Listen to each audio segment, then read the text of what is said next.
Revision किया था मैंने डिफरेंशिएशन का। अभी उसके हम क्वेश्चंस आगे और करवाएंगे।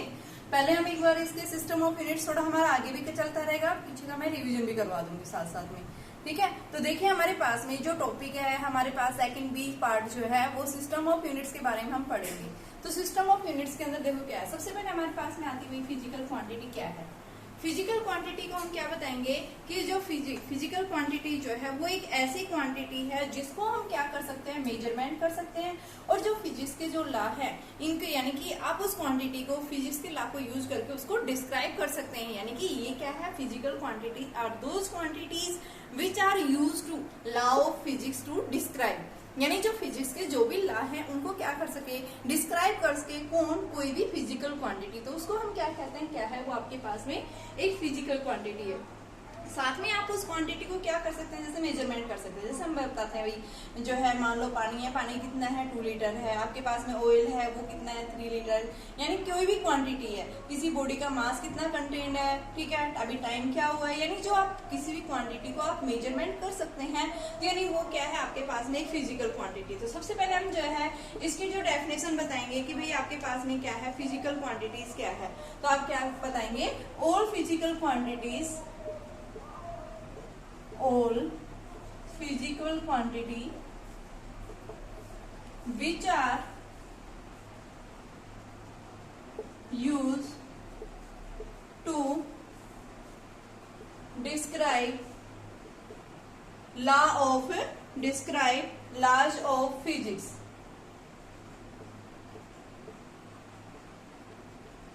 and मेजरमेंट, और जिसको क्या किया जा सके साथ में मेजरमेंट, यानी जो क्या करता है, which can describe the law of physics and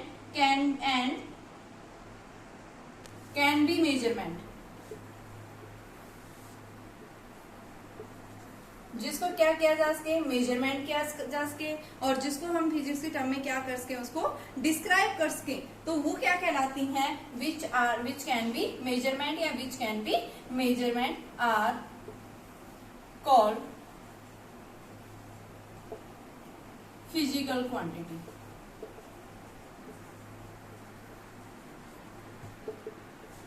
तो फिजिकल क्वांटिटी क्या है, यानी कि वो क्वांटिटी जिनको हम क्या कर सकते हैं भाई, जो है यूज किया जा सकता है कि फिजिक्स के जो भी लॉ है उनके द्वारा आप उन क्वांटिटीज को डिस्क्राइब कर सकें और साथ में उस क्वांटिटी को मेजरमेंट किया जा सके, तो यानी वो क्या कहलाएगी, आपकी एक फिजिकल क्वांटिटी कहलाएगी। किसी भी फिजिकल क्वांटिटी को हम किसे डिनोट करते हैं, क्यू से। ये क्यू जो है ये क्या बताती है, हमारे पास में कोई भी फिजिकल क्वांटिटी है और उस क्वांटिटी को हम कैसे रिप्रेजेंट करते हैं, एन यू से। एन क्या है, एक न्यूमेरिकल वैल्यू है, और यू क्या है, उसकी यूनिट, और ये क्यू क्या बताती है, फिजिकल क्वांटिटी।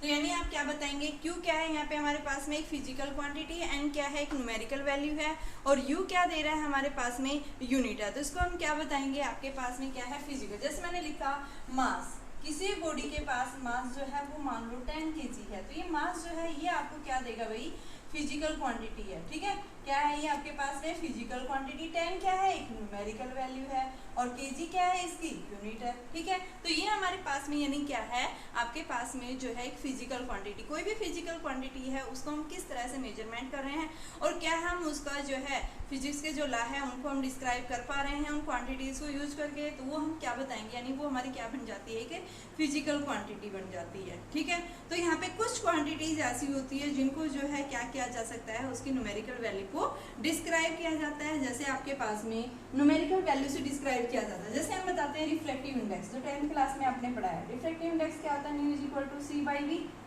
यानी लाइट की जो स्पीड है वो फ्री स्पेस के अंदर to the speed of light की मीडियम के अंदर है, ठीक है। तो C क्या है, कांस्टेंट, मीडियम के अंदर भी क्या होगी, स्पीड कांस्टेंट होगी, तो इन दोनों की वैल्यू क्या आ जाती है, कांस्टेंट। तो क्या कह रहा है, कुछ क्वांटिटीज हमारे पास में ऐसी होती हैं जो इनकी वैल्यू क्या रहती है, कांस्टेंट रहती है। तो यहाँ पे आप क्या बताएंगे, कुछ फिजिकल क्वांटिटी जो हमें क्या देती हैं, उसकी न्यूमेरिकल वैल्यू के बारे में डिस्क्राइब करती हैं। ऐसे ही सिमिलर हमारे पास में जैसे हम बताते हैं एंगल लेते हैं, theta is equal to L/R। L भी क्या है आपके पास में वही लेंथ है, आर भी क्या है लेंथ है, यानी ये क्या देता है आपके पास एंगल बता रहे कितना एंगल जो है उसने कितना स्लोप बना रखा है किसी चीज के साथ में। ठीक है, दूसरा हम बताते हैं आपके पास में कि मान लो आपके पास कोई भी जो है क्या है कि स्ट्रेन की बात करते हैं। देखो स्ट्रेन क्या होता है, आपके पास में मान लो आपने एक रबड़ था आपके पास में, उस रबड़ की एक्चुअल लेंथ क्या थी एल थी। जैसे आपने इसके ऊपर फोर्स लगाया, फोर्स लगाएंगे तो दोनों साइड से इधर से भी लंबाई बढ़ेगी इधर से, तो यानी एल से कितनी लेंथ चेंज होगी, इसकी डेल्टा एल चेंज होगी। तो ओरिजिनल लेंथ ये थी और बाद में कितनी चेंज होगी डेल्टा एल। तो स्ट्रेन जो आता है change in length to the original length, इस रेशो को जो हम बोलते हैं क्या है स्ट्रेन। तो ये जो है ये भी क्या है कांस्टेंट होगी एक तरह से। तो यानी हम क्या बताते हैं हमारे पास में कुछ फिजिकल क्वांटिटी ऐसी होती हैं जो सिर्फ क्या बताती है उसकी न्यूमेरिकल वैल्यू को ही डिस्क्राइब करती हैं। नेक्स्ट देखो, मान लो आपके पास में एक फिजिकल क्वांटिटी को अलग अलग सिस्टम्स में आपने मेजरमेंट किया। आपने किसी भी क्वांटिटी को क्या किया अलग अलग सिस्टम्स में आपने मेजरमेंट किया। एक फिजिकल क्वांटिटी है उसको आपने फर्स्ट सिस्टम में मेजरमेंट किया N1 U1, N1 उसकी न्यूमेरिकल थी, U1 क्या थी उसकी यूनिट। दूसरे सिस्टम में जब आपने उसको मेजरमेंट किया क्या आया N2 U2 आया। अब क्वांटिटी तो क्या है सेम है, तो आप इससे क्या लिखेंगे N1 U1 is equal to N2 U2 लिख सकते हैं। ठीक है, तो यहाँ इसका मतलब क्या है कि N1 upon N2 is equal to U2 by U1। तो इसका मतलब क्या है N जो है वो इनवर्सली प्रोपोर्शनल हो गया किसके यूनिट के। यानी किसी भी क्वांटिटी के पास में जितनी ज्यादा न्यूमेरिकल वैल्यू होगी यानी यूनिट क्या होगी उसकी उतनी छोटी, यूनिट छोटी न्यूमेरिकल वैल्यू ज्यादा, यूनिट बड़ी तो न्यूमेरिकल वैल्यू कम है। जैसे मान लो मैंने एक बॉडी का मास लिया, मास जो है मैंने उसको लिया 10 किलोग्राम। किलोग्राम क्या एक लार्ज यूनिट होती है। अगर मैंने इसको ग्राम में लिया तो वही मास 10 1 किलोग्राम में कितने 1000 ग्राम होते हैं। तो ये आपके पास में क्या आ गया, यानी कि आपके पास ये 1 किलोग्राम को मैंने रख दिया तो ये क्या आ गया आपके पास में। ठीक है, इतनी वैल्यू आ गई तो ये क्या आ गई आपके पास में लार्ज वैल्यू आई। इसका मैग्नीट्यूड क्या है लार्ज है, मैग्नीट्यूड ज्यादा है, यूनिट क्या होगी इसकी छोटी होगी। ग्राम ग्राम क्या है एक स्मॉलर यूनिट होती है और किलोग्राम जो होती है वो क्या होती है एक लार्ज यूनिट होती है। तो यानी ये क्या है आपके पास में लार्ज यूनिट थी तो न्यूमेरिकल मैग्नीट्यूड क्या था इसका स्मॉलर था। ठीक है, तो यहाँ पे आप क्या बताएंगे मैग्नीट्यूड क्या है आपके पास में स्मॉलर है और यहाँ पे इसका मैग्नीट्यूड जो है वो कैसा है इसका लार्ज है। ठीक है, तो एक का मैग्नीट्यूड क्या है स्मॉलर है, एक का मैग्नीट्यूड क्या है ज्यादा है। तो आपके पास में जिसके पास में जितना स्मॉलर मैग्नीट्यूड होगा उसके पास यूनिट क्या होगी उतनी ज्यादा बड़ी होगी। यूनिट यहाँ केजी लार्ज है, मैग्नीट्यूड स्मॉल है।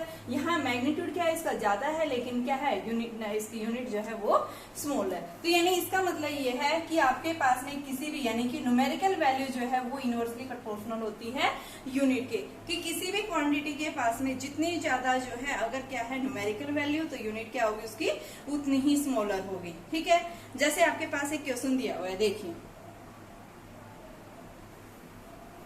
पास क्वेश्चन दिया है ये एक बॉडी है जिसका मास दिया हुआ है 5 × 10⁻⁻6 kg।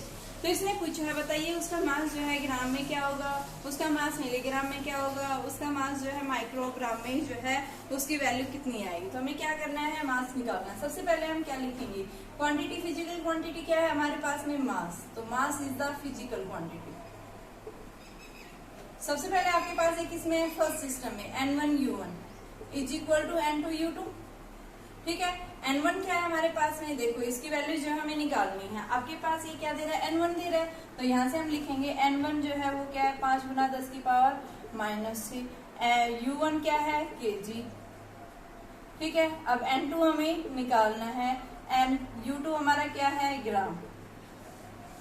तो मैं रखू यहाँ पे तो N1 की वैल्यू क्या आ जाएगी 5 × 10⁻⁻6 गुना में U1 कितना है भाई आपके पास यूनिट kg है ये। ठीक है, इज इक्वल टू N2 हमें निकालना है, U2 क्या है बेटा ग्राम में। ठीक है, कि आपसे क्या पूछा है कि बताइए इसकी वैल्यू, तो इसको मैंने N2 को क्या U2 को क्या रख दिया 1 ग्राम तो ये ले लिया। अब N2 निकालना है, N2 क्या आ जाएगा 5 × 10⁻⁻6 × 1 kg अपॉन में जो है 1 ग्राम। अब निकालनी वैल्यू किसके अंदर है ग्राम के अंदर निकालनी है। तो आप क्या करेंगे यहाँ से इस किलोग्राम को चेंज कर देंगे या तो इसमें या फिर यहाँ इसको चेंज करेंगे। तो जब आप इसको चेंज करते हैं 1 किलोग्राम में क्या होते हैं आपके पास में 1 किलोग्राम में 1000 ग्राम होते हैं, तो आप इसको चेंज करेंगे 5 इंटू 10⁻⁻6 इंटू 1000 ग्राम अपॉन में 1 ग्राम। तो ग्राम से ग्राम कैंसिल, और ये क्या आ गया 5 गुना 10⁻⁻6 और 10⁻³ है ये, तो 10⁻³ ग्राम ये वैल्यू आ गई। न्यूमेरिकल वैल्यू है, ग्राम तो कैंसिल हो गया, ये इसकी N2 की वैल्यू आ गई। ठीक है, इसी तरह से हम किसकी वैल्यू निकालेंगे दूसरे क्वेश्चन में देखिए। इसका मिलीग्राम में चेंज करना है, यानी N2 जो है निकालना है जब U2 क्या है 1 मिलीग्राम। तो N1U1 is equal to N2U2। N1 कितना है आपके पास में 5 गुना 10⁻⁻6। U1 की वैल्यू क्या है आपके पास में, यूनिट क्या है इसकी केजी। N2 की वैल्यू जो है हमारे पास में क्या है निकालना है इसकी वैल्यू, और U2 की वैल्यू जो है वो हमारे पास में क्या है 1 मिलीग्राम। ठीक है, तो N2 क्या आ जाएगा 5 गुना 10⁻⁻6 इंटू में 1 kg अपॉन में 1 मिली का मतलब 10⁻³ ग्राम। ठीक है, यहां से आप इसको चेंज करेंगे, ये क्या है आपके पास में 1000 है, तो इसको मैं चेंज कर दूंगी ग्राम में आ गया, ग्राम से ग्राम में कैंसिल, और ये क्या आ गया 10⁻³ है ये, तो ये 10⁻³ ये कैंसिल, तो ये कितना आया -3। तो 5 गुना 10⁻³ इंटू 10⁻3, तो आपके पास में क्या आ जाएगी ये 5 मिलीग्राम वैल्यू आ गई, ये कैंसिल हो जाएंगे तो 5 मिलीग्राम। इसी तरह से आप थोड़ा आप खुद करके देखना कि कैसे हम इसकी वैल्यू निकालेंगे। देखिए अभी अपने पास क्वेश्चन था, मैंने अभी दिया था 1 माइक्रोग्राम था वो। ठीक है, आपके पास में माइक्रोग्राम का मतलब क्या होता है, जैसे माइक्रोग्राम ग्राम तो एज इट इज रहेगा, 1 माइक्रो होता है 10⁻⁻6 ग्राम की, तो आप इसको रख करके इसकी वैल्यू सोल्व कर देना। ठीक है, अभी देखो हमारे पास में classification of physical quantity.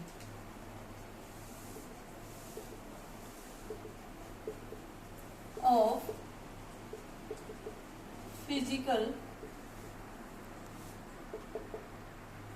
Quantity, किस तरह से आप फिजिकल क्वांटिटी को क्लासिफाई करते हैं, तो हमारे पास में बेटा यहाँ क्या है 7 फंडामेंटल यूनिट्स हैं। There are 7 fundamental units and 2 supplementary units.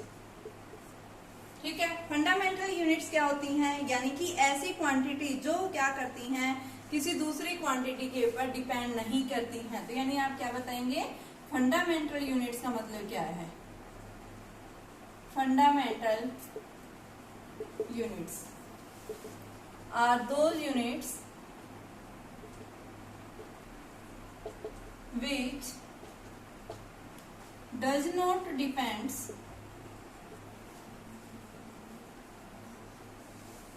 on other physical quantities, यानी किसी दूसरी क्वांटिटी के ऊपर ये क्वांटिटीज डिपेंड नहीं करती हैं, तो ऐसी क्वांटिटी को हम क्या कहते हैं, कैसी यूनिट है वो फंडामेंटल यूनिट्स है। इन फंडामेंटल यूनिट्स को जो है हमारे पास में कौन कौन सी फंडामेंटल यूनिट्स है, 7 फंडामेंटल यूनिट्स बताई गई हैं जो आपके पास में पूरे इंटरनेशनल सिस्टम में आपके पास ये 7, यानी कि इन जब क्वांटिटी का मेजरमेंट करते हैं तो इनको इन्हीं क्वांटिटीज यानी इनकी अपनी खुद की यूनिट होगी, इनको यूज करके हम अदर क्वांटिटी यूनिट को निकाल सकते हैं। तो फंडामेंटल यूनिट्स कौन कौन सी हैं, आपके पास first mass, length, time, electric current,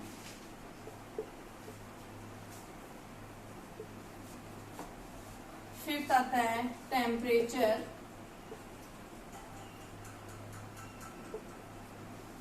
luminous intensity,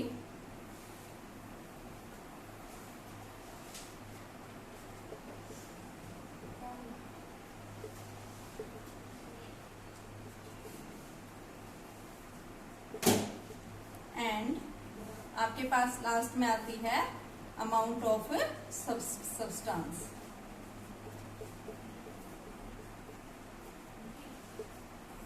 सबसे पहले हमारे पास में मास। मास क्या होता है, यानी किसी भी क्वांटिटी यानी किसी बॉडी ने कितना मास कंटेन किया है, यानी हमें क्या बताती है कि किसी भी कोई भी ऑब्जेक्ट है उस बॉडी के पास में मास जो होता है वो डेफिनेट मास होता है, ठीक है।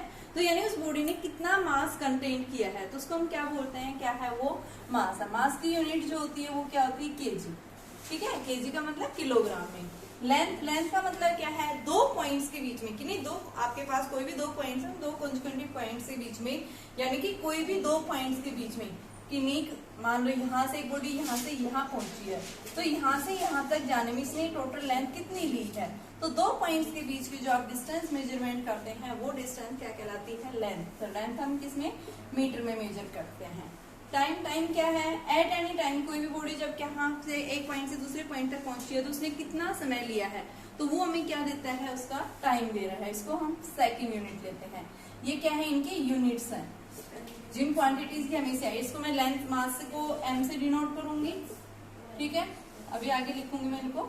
आपके पास ये सेकंड हो गया। इलेक्ट्रिक करंट जो है, यानी कि जब आपके पास चार्ज पार्टिकल्स जब मोशन में है तो t सेकंड के अंदर कितने number of charge particles move कर रहे हैं, यानी कि इलेक्ट्रिक करंट का मतलब क्या है, rate of flow of charge. यानी जब इलेक्ट्रॉन्स मूव कर रहे हैं किसी भी बॉडी के अंदर, कंडक्टर के अंदर मूव कर रहे हैं from one end to the other end के अंदर, तो क्या कह रहा है, rate of flow of charges flow in a body, ठीक है। तो आपके पास में क्या कहलाता है, करंट। करंट की यूनिट जो है वो क्या होती है, एम्पियर।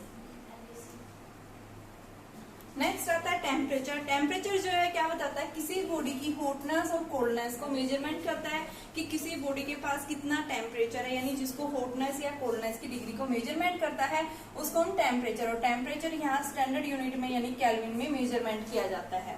लुमिनस इंटेंसिटी का मतलब क्या है, जैसे इसका एग्जांपल मैं दे रही हूँ। मान लो आपके रूम में जो है विंडो है, उस विंडो से कितनी जो है एयर आपके रूम के अंदर क्या हो रही है, पास कर रही है, तो यानी कि अमाउंट ऑफ, यानी लाइट है, रोशनी आ रही है, हवा आ रही है, आपके रूम के अंदर कितनी लाइट की रोशनी आ रही है, कितनी इंटेंसिटी आ रही है, कितनी जो है, यानी एक तरह से हम क्या बताते हैं कि आपके पास में amount of energy passing through a surface when surface is held normally, यानी सरफेस आपके पास खिड़की इसी तरह से रखी होती है, इस तरह से आपकी, अगर ऐसे रख दें क्या होगा, यानी अगर आपके पास में क्या है, कोई भी सरफेस अगर नॉर्मली प्लेस किया हुआ है तो उस सरफेस में से कितनी जो है आपके पास में एनर्जी फ्लो कर रही है, ठीक है। तो उसके लिए हम क्या बोलते हैं, उसको लुमिनस इंटेंसिटी। लुमिनस इंटेंसिटी का मतलब rate of flow of energy passing through a surface when surface is held normally पर सेकंड, ठीक है। जब पर सेकंड के अंदर कितनी एनर्जी पास हो रही है उसके अंदर, उसके सरफेस में से, तो हम एक तरह से I is equal to energy crossing पर यूनिट एरिया पर यूनिट टाइम, ये इसका फॉर्मूला बताते हैं।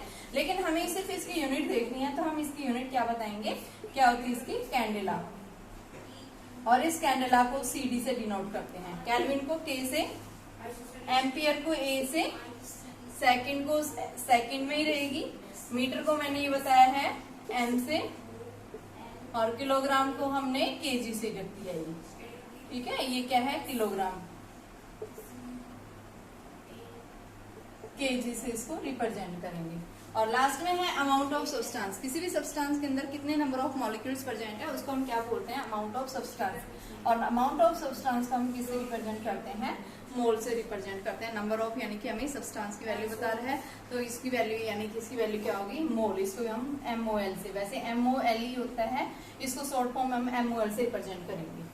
तो ये हमारे पास में क्या होती है, 7 फंडामेंटल यूनिट्स होती हैं, जो आपके पास में इन फंडामेंटल यूनिट्स को यूज करके किसी अदर क्वांटिटीज की आप यूनिट को ड्राइव कर सकते हैं, ठीक है। तो ये हमारे पास में क्या आती है, फंडामेंटल यूनिट्स होती हैं।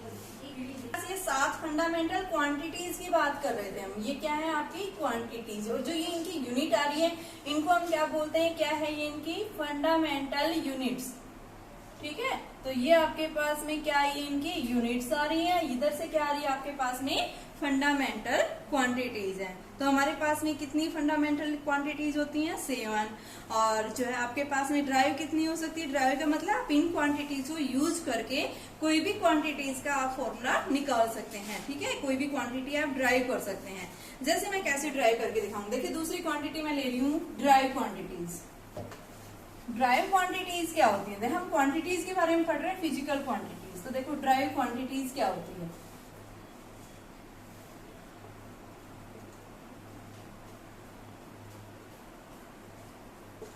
ड्राइव क्वांटिटी का मतलब क्या है कि आप जो है इन फंडामेंटल यूनिट्स को यूज करके क्या कर सकते हैं, किसी भी क्वांटिटी को ड्राइव कर सकते हैं, इसलिए इनको क्या नाम दिया, ड्राइव क्वांटिटी। तो ड्राइव क्वांटिटी का मतलब क्या है, are derived by using fundamental quantities. जैसे मैंने लिखा डिस्टेंस इनटू में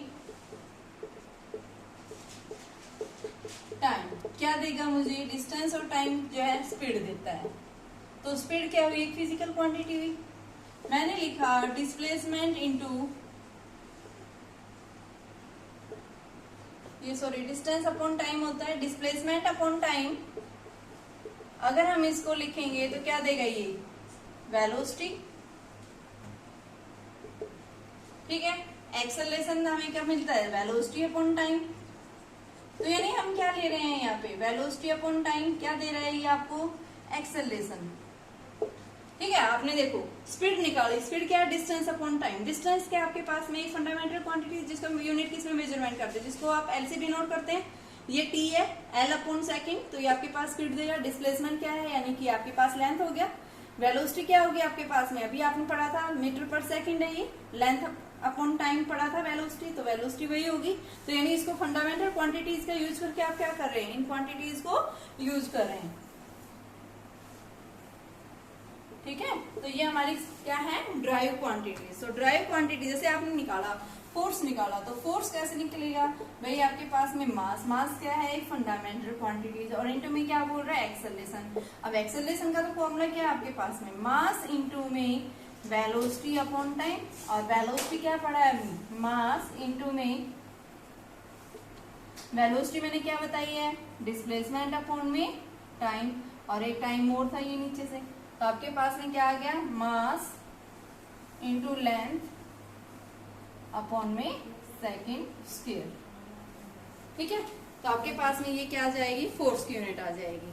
फोर्स की यानी क्वांटिटी जो है, फोर्स आपके पास ये होगा, तो इसको हम क्या बोलते हैं, क्या है ये आपके पास में एक फिजिकल क्वांटिटी है। तो यानी आपके पास ड्राइव क्वांटिटीज का मतलब क्या है कि आप भाई जो है फंडामेंटल क्वांटिटीज को यूज करके आप क्या कर रहे हैं, इस तरह की क्वांटिटी को आप यूज कर रहे हैं, यानी इनको ड्राइव कर रहे हैं।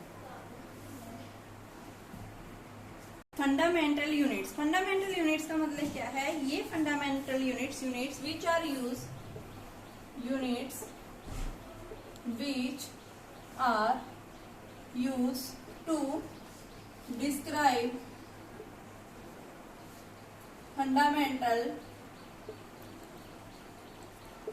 physical quantities,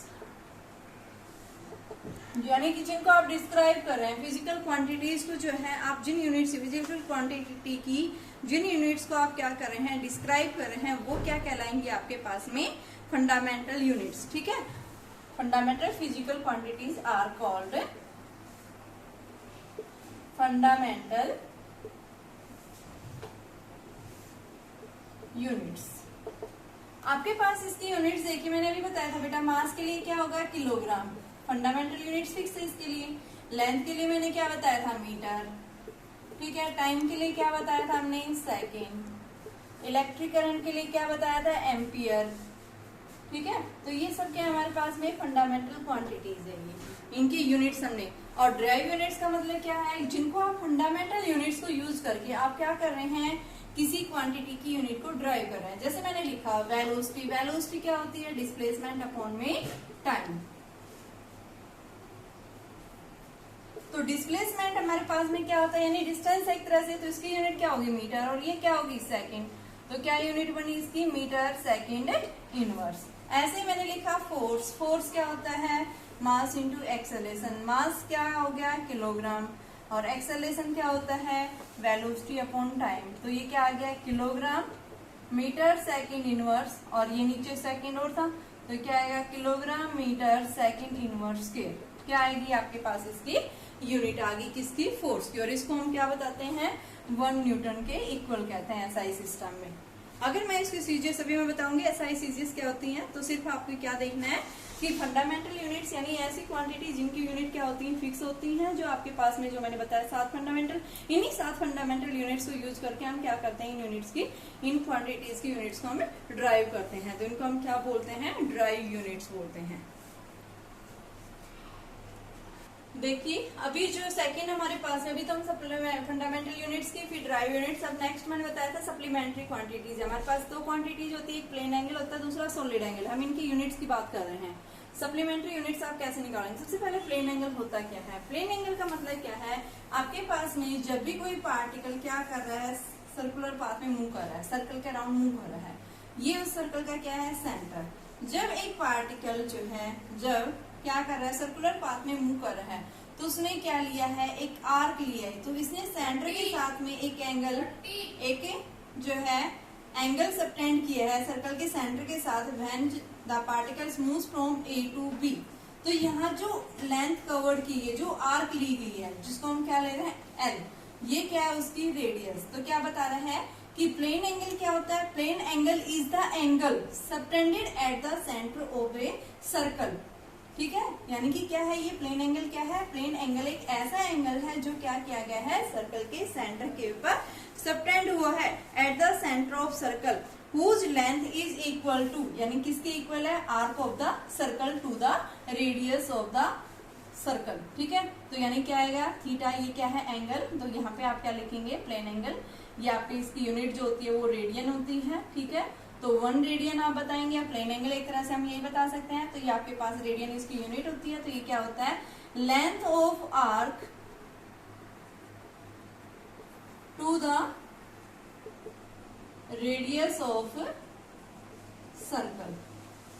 ठीक है, plane angle is the angle या radian is the angle subtended at the centre of the circle, whose length of arc is equal to the radius of circle. ठीक है, तो यहाँ पे आपके पास में क्या बन जाएगा, थीटा जो है ये क्या है, theta is equal to L by R. ये एल क्या है, लेंथ ऑफ द आर्क, इसके सेंटर से इसने कितनी आर्क ली है। तो यहाँ पे हम क्या बताते हैं कि आपके पास में जो प्लेन एंगल जो बनेगा वो क्या बनेगा बेटा, कि जब उसकी लेंथ जो ली गई है वो किसके इक्वल है, कि आर्क जो है उसकी रेडियस के इक्वल ले ली है। तो यहाँ पे आपके पास ये जो एंगल आएगा वो क्या कहलाएगा, प्लेन एंगल कहलाएगा।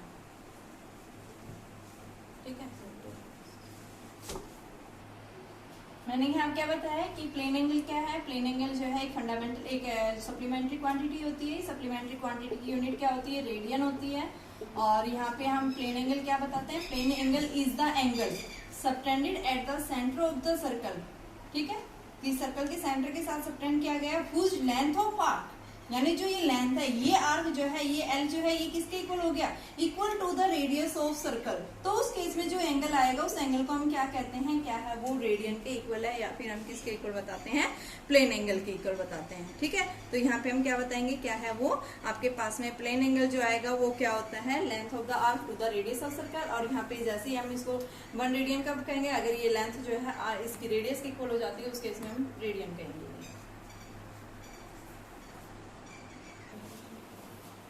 देखिए अभी नेक्स्ट आता है हमारे पास सॉलिड एंगल। सॉलिड एंगल हमने डेफिनेशन लिखी है यहाँ पे, क्या है, solid angle is the angles form by A part of sphere, यानी स्फीयर के एक पार्ट से ही क्या हुआ है, ये एंगल फॉर्म हुआ है। कहाँ पे, स्फीयर के सेंटर के ऊपर। अगर उस सेंटर के ऊपर हमने क्रॉस सेक्शनल एरिया लिया है, उस क्रॉस सेक्शनल एरिया का जो पार्ट है वो किसके इक्वल है, स्क्वायर ऑफ द रेडियस के इक्वल। ठीक है, तो यहाँ पे हमने क्या लिया, ये जो सॉलिड एंगल है इसको डी ओमेगा से साइन, ये इसका रिप्रेजेंटेशन होता है। तो क्या कह रहा है कि जो आपके पास में क्रॉस सेक्शनल एरिया जो लिया है आपने स्फीयर में से, उसके जो क्रॉस सेक्शनल एरिया जो है वो उसकी जो है किसके इक्वल है, जिसकी रेडियस आर स्क्वायर के इक्वल बताया गया है। ठीक है, तो ये क्या बता रहा है, यहाँ से देखिए, if the cross sectional area of the part of sphere is equal to the R square, कि जो आपके पास में क्रॉस सेक्शनल एरिया जो फॉर्म हुआ है उस क्रॉस सेक्शनल एरिया का जो पार्ट है वो किसके इक्वल है, आर स्क्वायर के इक्वल जैसे ही हो जाता है, तो उस केस में जो एंगल सबटेंडेड हुआ है स्फीयर के सेंटर के साथ में, उसको हम क्या कहेंगे, 1 स्टेरेडियन कहेंगे। ठीक है, तो आपके पास में ये क्या होता है, जैसे 4 पाई आर स्क्वायर है एक तरह से आर स्क्वायर, तो ये आपके पास ये हो गया। ये तो मैं स्फीयर के केस में बता रही हूँ। अगर आपके पास मान लो एंगल जो है ये एरिया कितना बन जाता है, 4 पाई आर स्क्वायर, लेकिन यहाँ ए जो है वो किसके इक्वल है, आर स्क्वायर, ये भी आर स्क्वायर, तो ये जो है 1 स्टेरेडियन होगा आपके पास में, ठीक है। ऐसा आप इसको डिनोट करते हैं।